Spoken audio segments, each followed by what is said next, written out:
Hey, c'est tout le monde, c'est Thomas. Alors, je vous retrouve pour une nouvelle vidéo où j'avais envie de vous parler de 3 items indispensables pour faire un bon documentaire. Alors attention, cette liste n'est pas exhaustive, donc ce n'est pas parce que vous avez exactement ces 3 items-là que votre production vidéo va être, on va dire, parfaite ou meilleure. Ces 3 items-là vont vraiment être là juste pour vous faciliter la tâche et essayer de monter un petit peu d'un échelon votre travail de documentaire. Salut, je m'appelle Thomas Doucet, je suis photographe et vidéaste d'aventure et aujourd'hui, je t'invite dans une nouvelle aventure sur ma chaîne YouTube.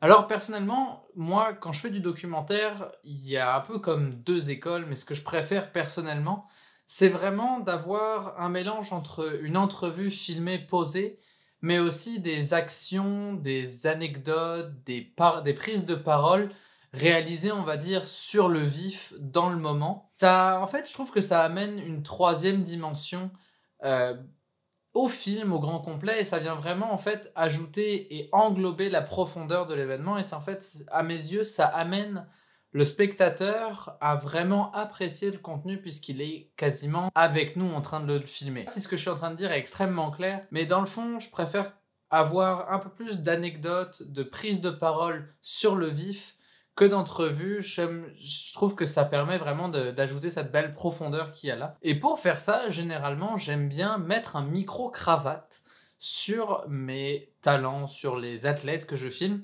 parce que des fois, ils parlent et ils s'en rendent pas compte, mais on enregistre et souvent, c'est des propos qui sont extrêmement intéressants.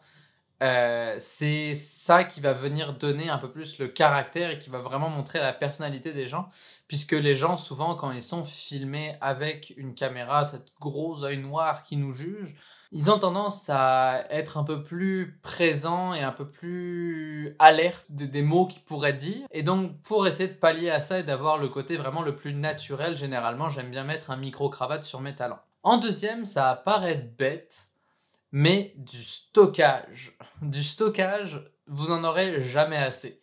Genre, quand je vous dis du stockage, c'est du stockage, là.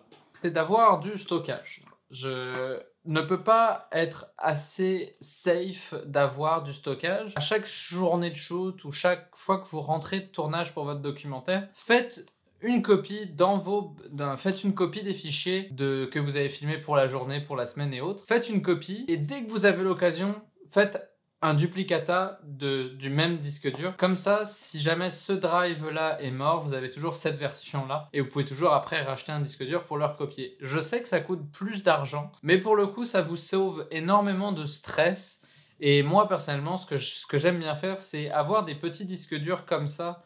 Là, c'est des Lassi, c'est ma marque préférée pour le coup pour les disques durs portables. Ayez un petit disque dur portable à portée de main et ayez un disque dur de bureau ou un NAS ou quelque chose en backup, parce que souvent ces disques durs là, les disques durs de bureau sont certes moins chers, vous offrent une moins bonne rapidité d'écriture sur vos disques, mais on se retrouve avec un prix au Tera beaucoup plus intéressant. Là, pour vous dire, je viens de filmer un documentaire de quelqu'un qui a fait le tour de la Gaspésie en courant, et ça a été 9 jours de tournage, et on parle d'à peu près 2 Tera 750 Go de fichiers, donc c'est énorme en termes de volume. Après, j'ai filmé aussi en 4K, mais pour le coup, c'est vraiment extrêmement important de faire des copies, d'avoir en fait toujours 2 fois le même fichier.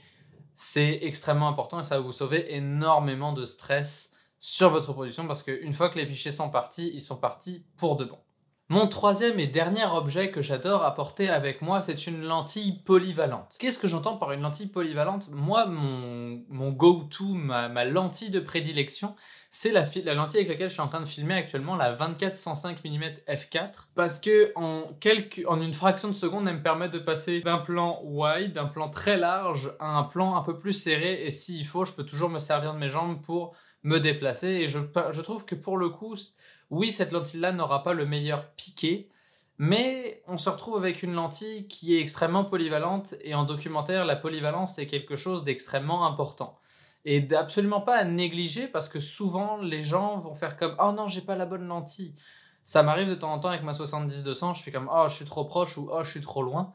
Alors qu'avec ma 24-105, ça m'arrive très peu, puisque si jamais la personne est trop proche, je peux toujours dézoomer jusqu'à 24 mm et ça me permet vraiment d'être extrêmement polyvalent et ça me permet en fait d'aller chercher plus de shots, d'être plus rentable en fait, en peu de temps d'aller chercher plus de variété d'images que si jamais je devais switcher de lentille. Avant, mon kit, c'était 16-35, 70-200. Maintenant, c'est 24-105, quasiment uniquement. S'il y a besoin, en fait, quand j'ai vraiment des shots plus posés sur trépied, là, pour le coup, j'utilise la 70-200 qui vient en fait complémenter là où la 24-105 ne peut pas aller. Je sais que j'avais dit 3, mais je vais en ajouter un quatrième parce qu'il est pour le moins extrêmement important, surtout en documentaire et en fait dans toute vidéo où vous devez faire des plans fixes. Mais pensez à prendre un bon trépied. Ça m'a pris énormément de temps de passer l'étape de me dire ok, je vais prendre un trépied, je vais faire l'effort de prendre un trépied. Sauf si votre tournage vous demande d'être extrêmement polyvalent et d'être extrêmement léger parce que vous avez par exemple beaucoup de kilomètres à faire comme les gens qui font des vidéos de ski, de randonnée et autres. On se retrouve souvent à avoir besoin d'un kit qui est le plus minime possible et souvent on essaie de trouver un rocher pour faire un plan fixe. Mais si jamais vous avez la force et le luxe de pouvoir en fait amener un trépied avec vous, et amenez-le parce que ça va vraiment pousser encore une coche votre qualité photo, votre qualité de votre documentaire puisque les plans fixes seront réellement fixes et vous n'aurez pas à vous inquiéter de est-ce que c'est réellement fixe, ça paraîtra un peu moins amateur. Et voilà, c'est tout pour cette vidéo, j'espère que vous aura plu, en tout cas moi j'ai adoré la faire. Si seulement ça vous a plu, n'hésitez pas à mettre un like, à la commenter et à partager ou même à vous abonner. En tout cas moi je vous dis faites de bonnes photos, faites de bonnes vidéos, à la prochaine, ciao tout le monde.